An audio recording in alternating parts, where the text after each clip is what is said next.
one hand, it seems very simple. But it's one of those things in life and in politics, the devil is in the details.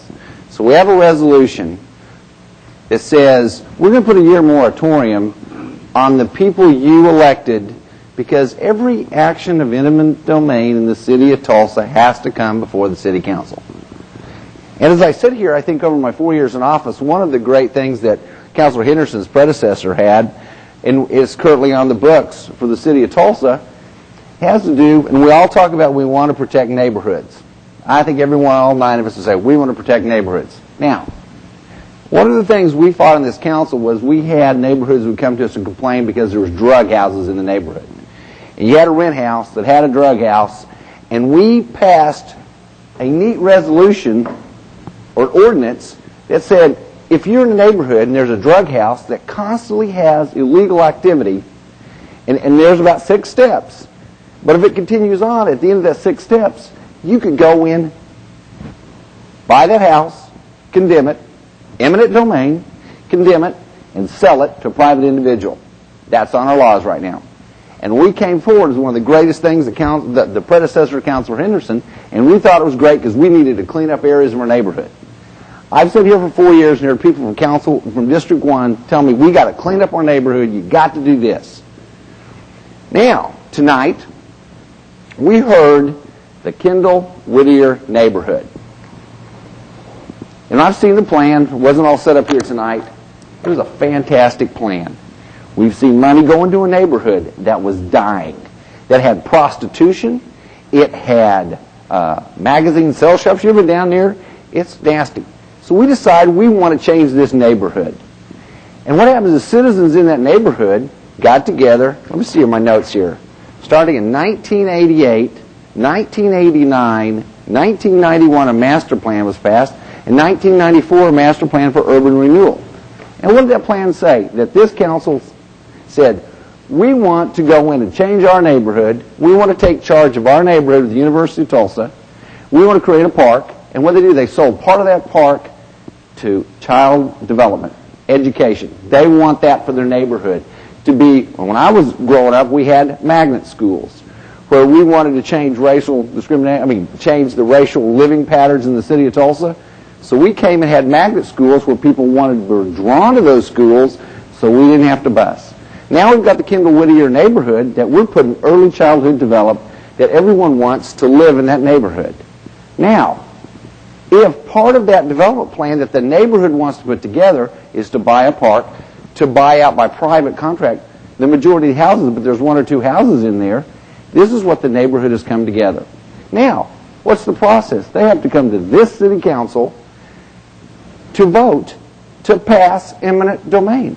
I will not be on this council, and each of you are up for re-election, but we're talking about the desires of that council. Now, how many times do we sit back and say, well, the state representatives may pass something, and until they do something, we got to do a tide mark till they do. The state representative I appreciate where he's going, but my God, are we going to look at every state law and say, well, they're going to pass it, so let's do a moratorium? I'm not sure I understand when we've set some public policy that this council has been involved with, where eminent domain is good, that we get to the extreme and say, we're going to go dedicate whole areas and give it to private development. I don't see that happening because there's many stopgaps along the way. Lastly, Councilor Medlock admitted Tuesday in committee meeting that this was a political issue. And he said, and we've heard it tonight from the people speaking, you want to know what each of the councilors stand on this issue. Well, I'm not sure I understand is, how about ask them? How about just ask each person that's running, how do you stand on this issue? Why does the city council, as an official body, have to get together and set a moratorium up for a year? Because, and also, I feel like I'm going to bind the next city council here of what they can do. You elect them. They're going to come in. There'll be somebody in my seat in 60 days. And if there's public policy that you elected them and you want them sitting here, then allow them to make that decision. So at the end of the day, it's always amazed me when it comes time for re-election and for politics to get involved, the things that come out of the woodwork. But I'm not sure I understand why we're trying to set a resolution and we want to pass something tonight that would bind a group of people that are going to be elected in the next 60 days, has consequences that we've decided are good public policy, such as the drug houses, such as Kinder-Willier, if we don't want to do that plan. But my gosh, we've had neighborhoods work on that from 94 to 2006 to come up with a plan of how they improve their neighborhood. And I know I will not be voting for something that will stand in that process, that will come forward and inhibit the growth of that, because that process has to come to this council or the next council. And I think we have, a judicial review. Well, we don't have a judicial review. You've got a legislative review of policy of people that the citizens of Tulsa elected, and I'm happy with where that rests and the decisions they make. Councilman Medlock? You know that. Councilman Medlock? Thank you, Mr. Chairman. Yep, it fell off again. I must be wearing a very slippery tie tonight.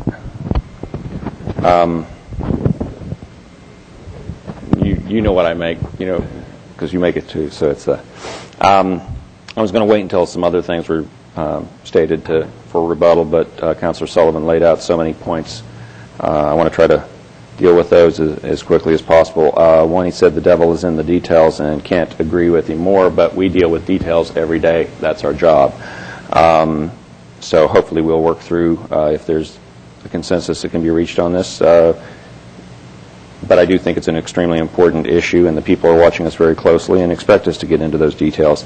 Talking about limitations on the people you elected, why would we do that? America was based on limiting the powers of the people that are elected, and when it gets as close as something as we find in a 5-4 Supreme Court decision that, as I stated earlier, might, if taken today, be completely different, then I say, yeah, we need to start talking about the potential of limiting our powers. I've said before that I didn't get into government because I trusted government. I got into government because I don't trust government, and we need people that are cynics and skeptics about it because the implications do have such great gravity. The drug house analogy doesn't apply. I will take you to Representative Leota's statement, his caveat that he stated very clearly that was a very important caveat, except that the taking of land to remedy a demonstrable harm to the public health and safety may continue to be deemed a public use. Public health and safety. Crack houses are a public safety issue, and it is not the intent of this resolution to undo any public safety ordinances. Additionally, he stated every state law, would we bring forward every state law that the legislature is looking at? No, as I stated, just when the consequences are so great, and the issue is one, especially one, where so many Americans and such a large percentage of Americans are opposed to this use. You also used a word that was used very cleverly in the press reports of this. Very first statement in the Tulsa World Story of yesterday, City Councilor Chris Medlock admitted Tuesday that he was motivated to propose a one-year moratorium on the use of eminent domain for private development because it is an election year. I twice clarified I was partly motivated. Partly motivated. The primary motivation is because of what we stated and the implied threats that could be used against citizens that eminent domain would be used, so they better settle quick. Those are small business people and investors and private citizens that are having that done. Admission is definitely the wrong word to use in this. I never denied. I stated it every time I've spoken to the press before we went in. Nothing was admitted. I mean, technically it's true, but it's kind of a loaded word because admission means you were trying to hide it. I'm proud of it. I'm proud to state that I'm willing right now to state categorically that I do not believe in the use of eminent domain by a city, a state, a county, any governmental entity to take private citizens' property for another private citizen's benefit. That is government picking winners and losers, and that is not the purpose of government. And finally, why now? Because Kilo got dropped in our lap. Why now? Because it is election season, and some of you are not running for re-election. but some of you are. And as a citizen, I want to know where you stand on it so I can make an informed vote. Councilman Martinson? Thank you. I think we all need to realize or recognize or understand this is Oklahoma, not Connecticut, okay? Property rights here are virtually considered God-given, all right? My point is, I doubt that the use of eminent domain for private purposes would pass this council. I mean, I know all of you well enough to know I can't see that happening. So I think this resolution pretty much states the obvious.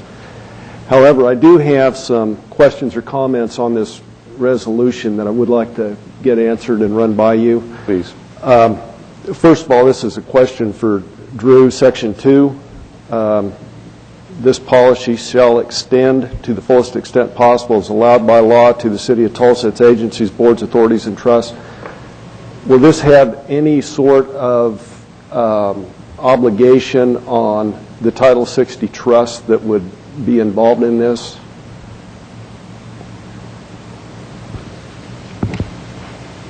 Tulsa Development Authority, those sorts of entities? Only to the extent in which they would need to come to the city for authorization. If they were a completely independent Title 60 trust, and really I believe TDA is the only one that's granted the power of eminent domain. And there's an issue as to whether they always have to come to you or not. I know in certain instances they are required by the statute. I believe their current policy and procedures that they will come before the council before they conduct any eminent domain actions. So I hope that answers your question. Yeah, it does. I think my point is we're not encroaching on anybody else's authority or responsibility then. Not to my understanding. Right, okay. Now to these are probably some, I hope, subtle points. Section 1, the second line, I would like to see the word private inserted in front of economic development. We keep talking about private, and I would like to see that clarified. It's in the bold print up above, and I think it's probably just an oversight. But Yeah, first blush, I have no problem with that. yeah. In the next comment or question, there's a parenthetical enclosure in Section 3. Everybody following me? It says, i.e., quiet title actions, easement, owner died without will, ... I guess it's just the purist in me. I.e. to me means that is, id est, which is very specific. I would rather see e.g., for example, or the whole parenthetical verbiage stricken completely. I'm just afraid if you put i.e. with a bunch of dots, you haven't completed the thought. Oh, no problem here. I agree with you in concept. We were trying to make some Examples to show where limitations would occur. My preference would be to do something very similar to what Representative Leota's bill is doing, which is to use the term included but not limited to give some clarification yes, with regard to it. Sure. Yeah, so those are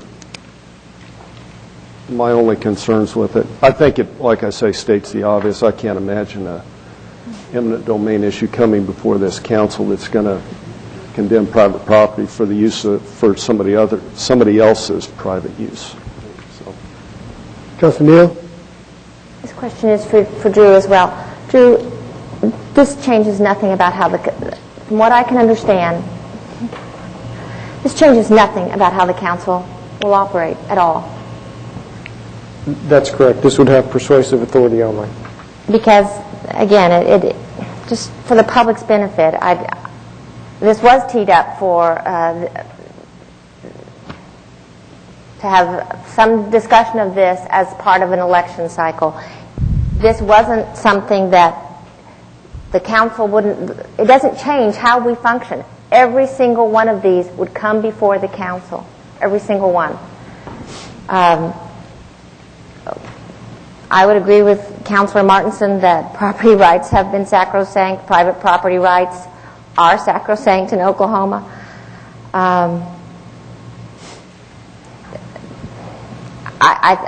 To me, this was a non-issue. I don't know that it's needed. I don't think it changes a thing. Councilor Henderson? I'm going to be supporting this resolution, and to those councilors who think that the property rights are so sacred for those of us here in Tulsa, you tried telling Peggy Jones of the Denver Grill how sacred the property rights are. You tried telling all the rest of those people that had to move because of the arena how sacred property rights are. I think that what we need to do is just take this resolution for what it is, give it the 1 year, give the state legislators time to act, and from what I'm hearing, it probably won't take a year, but this is a strong message that you will be sending out to the people that you represent. And I think that there could be no clearer message that you can send than to let the people that you represent know how much you truly care about their property rights. Councilman Medlock? Some other issues that came up, some I anticipated. With regard to this having only persuasive power, I grant that. My hope is we know without a doubt there will be 4 new councilors. That's virtually a majority.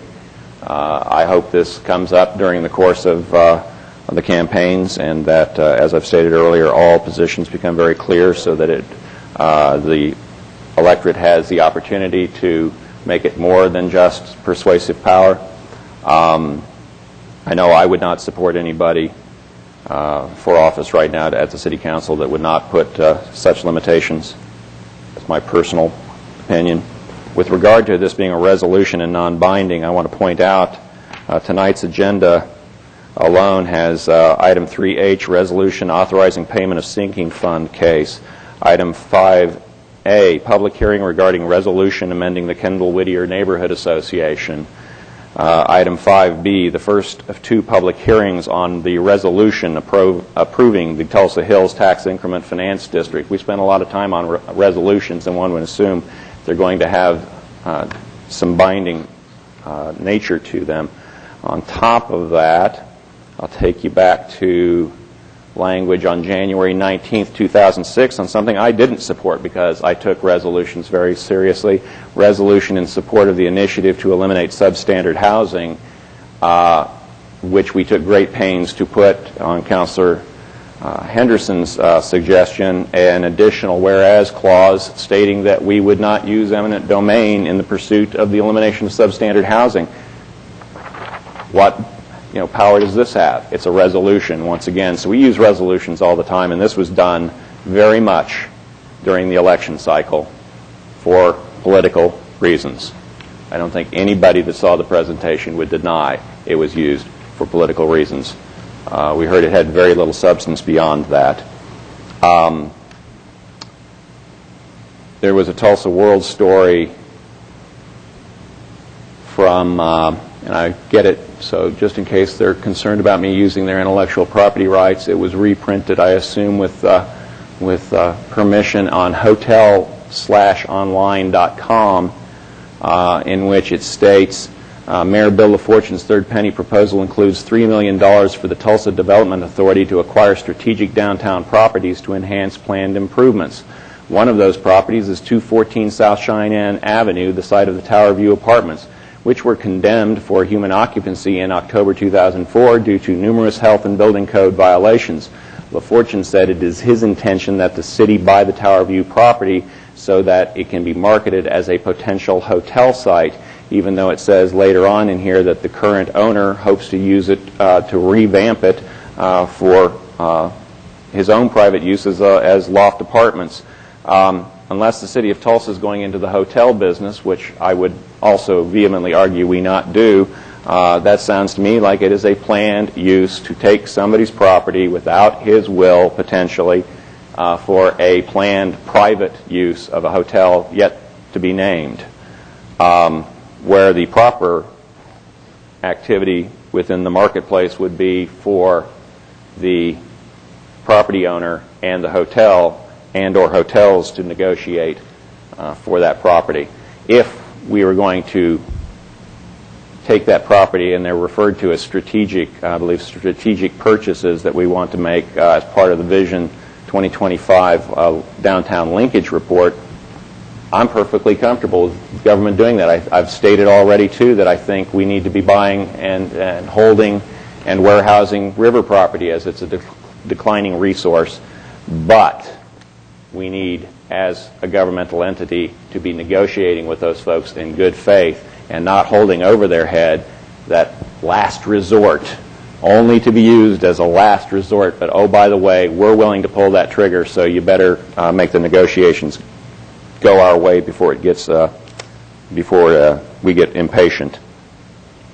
As Mr. Westcott stated, implied, we too are a legislative body, and it would have been very easy to use an ordinance, and that was my first inclination, was to just come in and do an ordinance. But we don't know what the state's going to do. We don't know what the Supreme Court is going to do.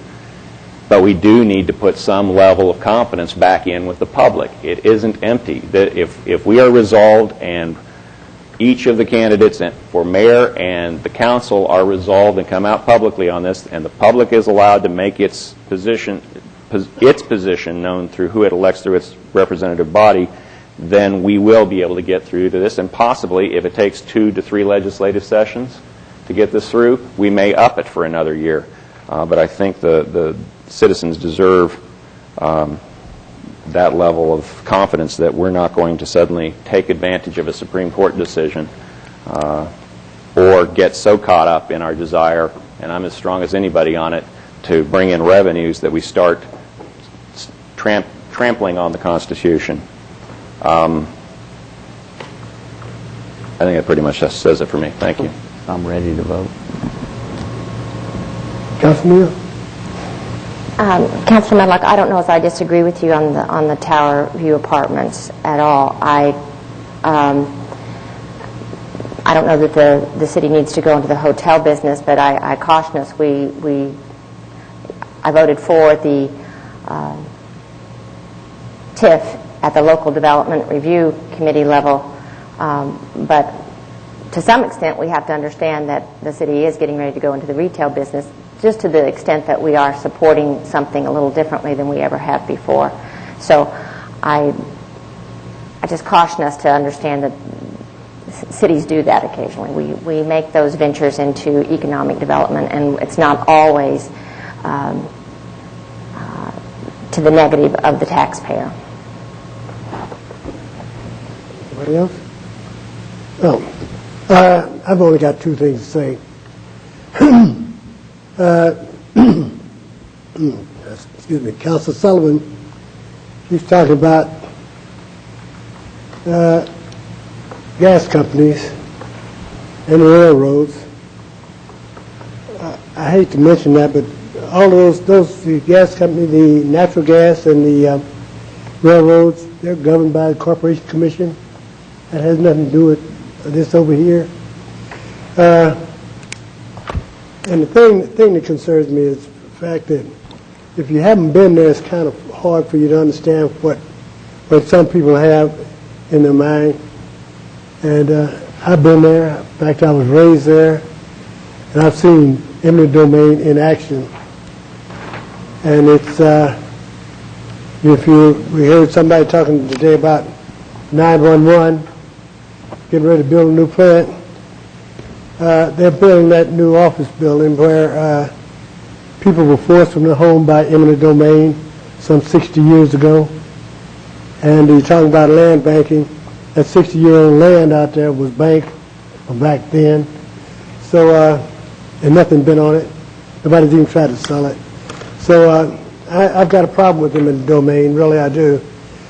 it's good in some instances, but instances are instances, and you have to take your look at what you're talking about when you're talking about it. And right now, I'm talking about taking some property from people. So, if having said that, I'm through with it, and I'll entertain a motion, please. Just have one more comment, Mr. Chairman. One more comment. And that is, I really respect the study and the thought that Representative Leota has given this issue, and he indicated that we would have given it as much issue and understand the implications here at the local level. And I can assure you that whereas you've done that at the state level, and although counselors don't share my concerns about maybe not understanding all the implications of what we'd be doing here this evening, we haven't. We've had this before us for a couple of weeks, so it's not that I'm not appreciative of your efforts or that I just don't think we understand quite the implications of what we'd be passing tonight. Thank you. Mr. Chairman.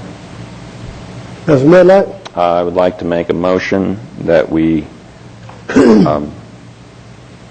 without objection, accept Councilor Martinson's friendly amendments to add the word in Section 1 of the resolution portion, the be it resolved portion, to add the word private in front of economic development.